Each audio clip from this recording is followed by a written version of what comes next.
Ágil, vai tentar o gol. Rasteiro, Reni soltou. Gol!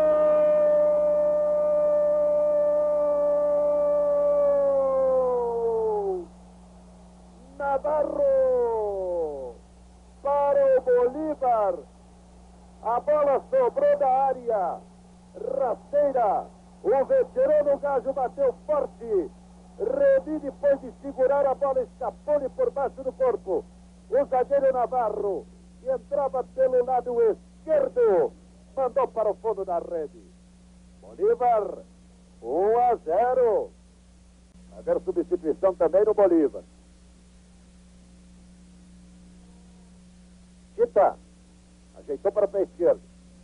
Rolou bem para o Casimiro. De primeira para a área. Osvaldo. Gol!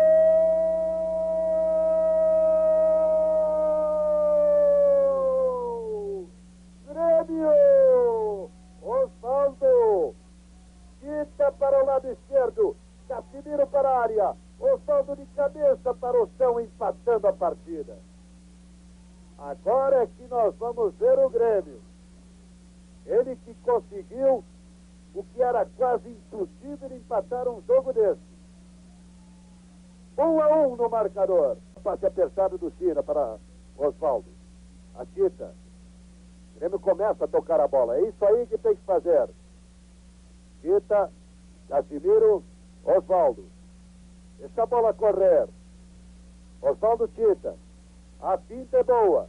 Tem bem aberto o Renato. Ele demorou. Deu para trás. China.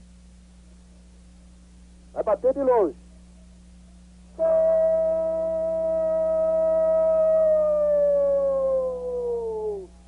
Grêmio! Um golaço de China de longa distância. Olha o Grêmio aí levando mais 2 pontos da Bolívia. 37 minutos. Você está vendo aí? O golaço de China. É o que eles conversavam no hotel, nós víamos ainda. A bola aqui fica mais leve. E não é teoricamente. Ela fica também na prática. E o China arriscou e foi feliz.